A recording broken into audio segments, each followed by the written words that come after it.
Welcome back to another episode of the Bulletproof Fantasy Football YouTube channel. My name is Drew Osenchuk, and you can follow me on Twitter at DFBeanCounter. So now we are going to talk about A.J. Brown. A.J. Brown was one of my favorite prospects in the 2019 class. He was my number 2 behind N'Keal Harry. N'Keal Harry obviously went off the deep end. A.J. Brown went in a much different direction, which is fantastic. I actually pegged A.J. Brown at the time as Bulletproof before I used, a definitive grading process, before I had set parameters. Back in those days, I was just eyeballing it. And I had assigned A.J. Brown a Bulletproof grade. I have since rescinded that grade. I still think he's a great prospect, but he doesn't actually qualify for Bulletproof status in my current process. Obviously, we made the changes because it's better overall, but when you make the changes, it has to go across the entire population. You don't just get to pick and choose which players it applies to. So moving A.J. Brown from Bulletproof to Coin Flip was a bit of a sad day for me. Nevertheless, we still love A.J. Brown. A.J. Brown is one of the best wide receivers in football today. That is not up for debate. In fact, A.J. Brown's sophomore comps, after his rookie year, he was already destined for superstardom. His sophomore comps included, and again, this is based on his prospect grade, his profile type, his rookie year points per game, his rookie year PFF grade. That's what this is all based on. So his prospect grade was coin flip. So he is comped to long shots, coin flips, and Bulletproof players. Keenan Allen, Dwayne Bowe, Cooper Kupp, Percy Harvin, A.J. Brown. That's the whole list. Every single player on that list had a top 12 season. 2 of them had top 5s, and obviously they all had multiple top 24 seasons. A.J. Brown was a sure thing after his rookie year, and obviously his sophomore year went about as well as you could expect. In fact, he outperformed what I expected for him as a sophomore, which is great. That's what we'd like to see. The problem now is that A.J. Brown's perception in the community, the hype around A.J. Brown is completely unrealistic. We have jumped the shark. We are way too deep on A.J. Brown. I put out a poll. First off, his dynasty value, most people are valuing him in the conversation, if not at the wide receiver 1 overall. I don't think that's right.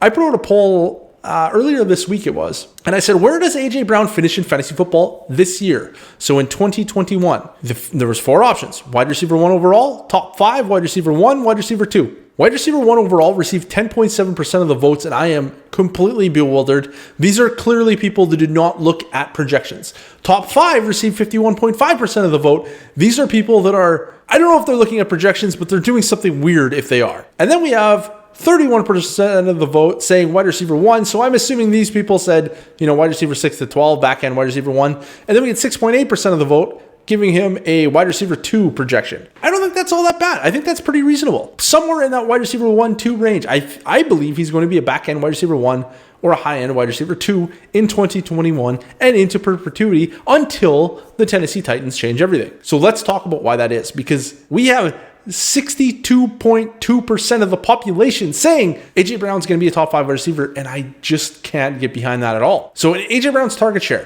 2019, as a rookie, he had a 19.5% target share. That's really good. And 2022, he had a 25.8% target share, number 8 in the NFL. This is where we see alphas, true alphas, wide receiver 1 candidates have 25% target shares. That's what we're looking for. The truly elite players, they approach 30%. Can A.J. Brown get there? I'm not really sure. We'll find out. But here is what's interesting. It may not matter. Mike Vrabel took over in 2018. In 2018, Tennessee ranked 31 in pass attempts per game with 27.3. In 2019, they ranked 32nd, dead last, with 26.9. That's really bad.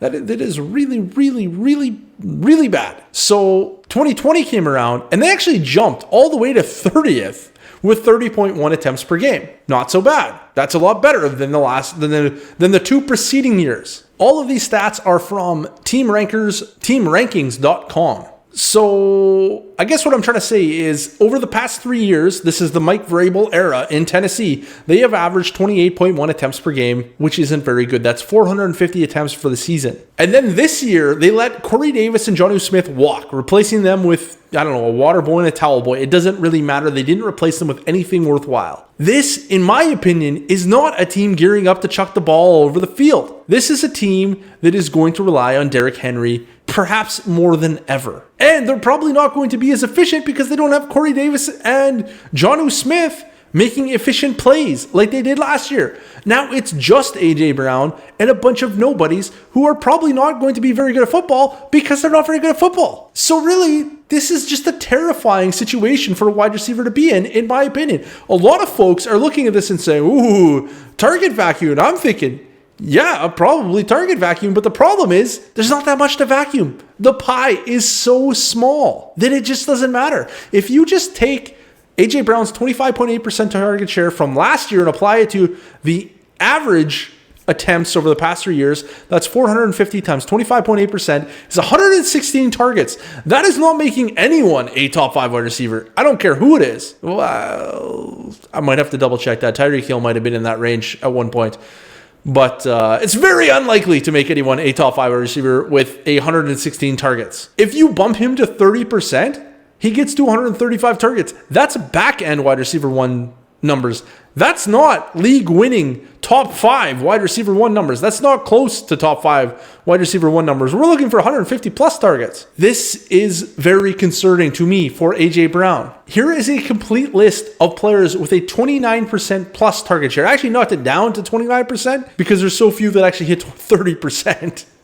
So this is a complete list of the past 4 years. In 2017, we have DeAndre Hopkins, Antonio Brown, AJ Green. That's the whole list. In 2018, we have Devontae Adams, DeAndre Hopkins, Keenan Allen. In 2019, we have Devontae Adams, DeAndre Hopkins, Michael Thomas. In 2020, we have Devontae Adams, DeAndre Hopkins, Stephon Diggs. We have 3 players each year over the past 4 years. That's 12 individual seasons, 7 of which belong to one Devontae Adams and DeAndre Hopkins. That leaves 5 individual seasons for players that are not named Devontae Adams or DeAndre Hopkins over a 4-year stretch. That's like 1 player a year. It is so rare to hit 30% target share.